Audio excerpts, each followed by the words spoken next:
უამრავი რაღაცა იყო ის ცუდი, რასაც ახალგაზრდობაში და პატარა ბავშვობაში უცებ შევეხეთ ჩვენც, ხო, ესიც იყო. ამისგანაც უნდა დავეცეთ. ამიტომ ჩვენთან იყო რა, კინო, სადაც გადაღებებზე დავდიოდით მამასთან და წიგნი, მუსიკა, ხელოვნება, ადამიანური ურთიერთობები, საერთოდ არც გვეგონა ჩვენ თუ არსებობდა შურის მომენტი თუ იყო, არც ვიცოდ რას ნიშნავდა. ისეთი გარემოს გვიქმნიდა დედა და მამა, გვიცავდნენ და გვიქმნიდა ხელა რესურსად დაუჯდებოდათ ეგ ყველაფერი.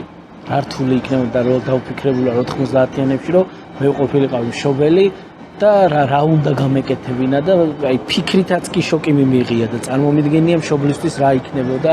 ხო, იმიტომ რომ შენ ვეღარ ალაგებ შენს რეალობას. შენ არ იცი რა ქაოსში ხვდები უცბად. და როდესაც არ ხარ მიჩვეული, ჩვენი მშობლები არ იყვნენ ამას მიჩვეული. დალაგებულ სისტემაში იყვნენ მაინც, ხო? ამიტომ ის რომ უცბად მათი შვილების მეგობრები ერთმანეთს ხოცავდნენ, ის იყო ბედური პერიოდი, ხო? ჩემი უამრავი სკოლელი კლასელი მეგობა რაც გაწყდა თაობა რა, ჩემი თაობა ძალიან შუალედური თაობა ამის დროს ყველაზე განწირული თაობა იყო ჩემი თაობა. მერე კიდე უფრო დაალაგდა და მანამდე კიდე უფრო ის. ჩვენ ვიყავით მაინც ყველაზე გაჭყლეტილი თაობა, ისეთი, რომელსაც ეს ომები, ეს კლანური უბნური სიგიჟეები, ეს ამ შემთხვევაში მშობელი როგორ უნდა იყოს?